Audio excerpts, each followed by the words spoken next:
Oh man, I've been listening to that song in my head for a while. I haven't actually listened to it on the radio in a long time. Another song I had stuck in my head that I haven't heard in a long time either. I don't know where it came from. I don't remember the name of it. I think it's called the Rodeo Song. I don't remember bits and pieces of it, but like, well, here comes Johnny with his pecker in his hand. He's a one-ball man, he's off to the rodeo. Al, a man on the left, a man on the right. Come on, you fucking dummy, get your right step right. Get off stage, you goddamn dude, you know. Piss me off, you fucking jerk. Get on my nerves.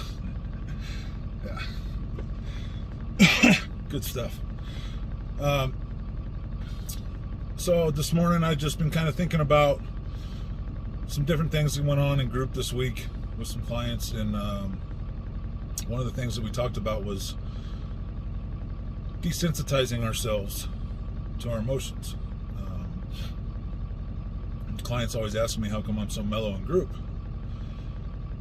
I don't ever get upset about anything. Nothing really seems to bother me. I tell them it's taken me 9 years to get that way.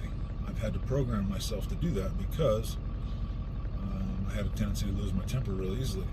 So on the outside, while I look mellow and calm and relaxed, on the inside, a lot of times it's not quite the same. I have a lot of anxiety, a lot of fears, sometimes some anger. The difference now, instead of acting out physically when I get angry, I don't mind crying. I'd much rather cry than to put my hands on somebody or say something to hurt somebody, when that's, especially if it's not something I truly mean.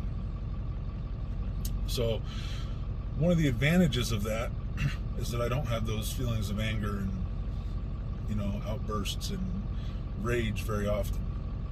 But one of the downsides to it also, I don't get excited about stuff that much anymore. You know, I find myself desensitized to the positive things just as much as the negative things, which that's okay. I mean, most of the time I'd much rather that than be who I used to be. But something that I'm planning on, you know, working on, I've been trying to work on, is enjoying things more, feeling things more. I miss that. The last few days I've been trying to do that more, and it's you know, it's been nice.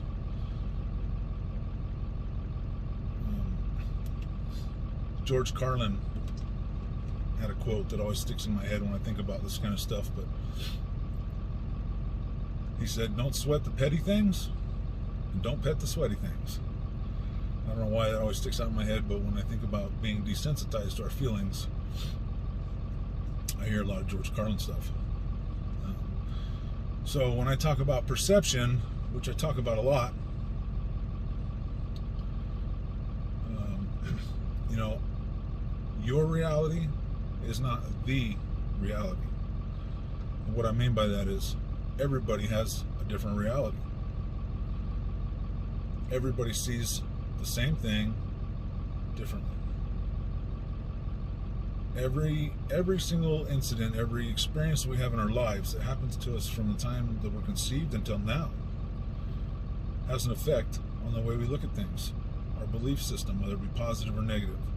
Our automatic thinking, whether it be positive or negative. Whether it be positive or negative.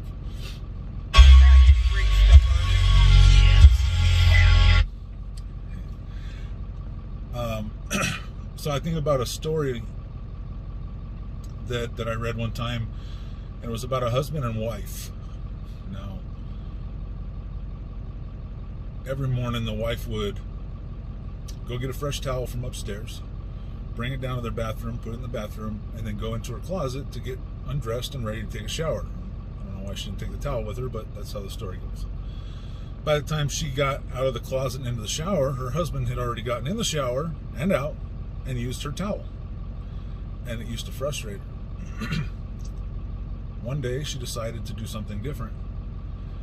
She decided to get 2 towels to bring into the bathroom instead of 1. Okay? This sparked conversation between the husband and wife. And the husband wanted to know why she brought 2 towels. And she started to get angry. And she told him, because every morning I go to get in the shower and you've already used my fucking towel. And he started to laugh, and she didn't find it very funny. She asked him what he was laughing at. He said, "Here, this whole time I've been telling all my buddies what a wonderful wife I have. She brings me a fresh towel every morning for the shower." So why is that relevant? It's perception. Same exact situation.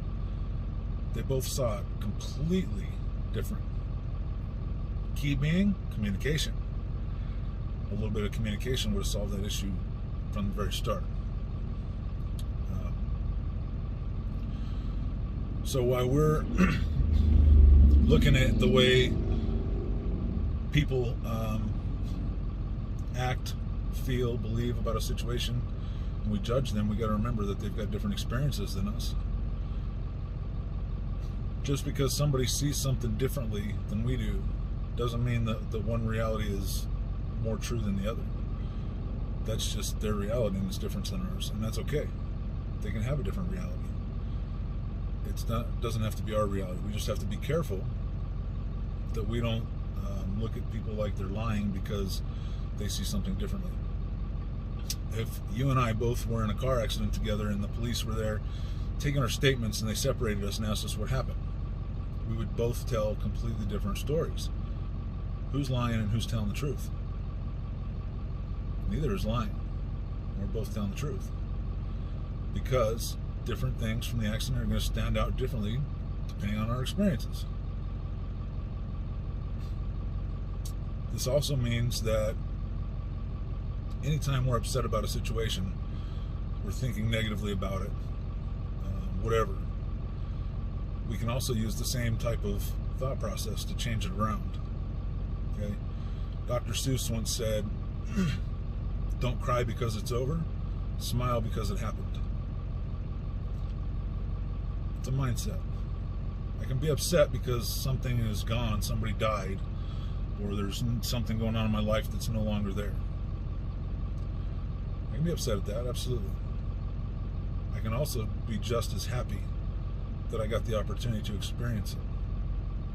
It's all in how I want to look at it. These same feelings inside of us that create turmoil and chaos can also create a sense of peace, serenity, calmness. That inner peace, to me, is one of the biggest goals of recovery. Finding it isn't always so difficult. Keeping it, that, however, is. So it's a constant battle. It's a struggle. It's something that we have to do regularly to keep ourselves in check. We don't have to be the old people that we used to be. I don't have to get high. I don't have to do the things I used to do. I've still got insecurities. I've still got things to work on and never be perfect. But if I can keep moving forward in a positive direction, even slowly, I'm still better off today than I was yesterday. So keeping that in mind, I love you all. Have a great day.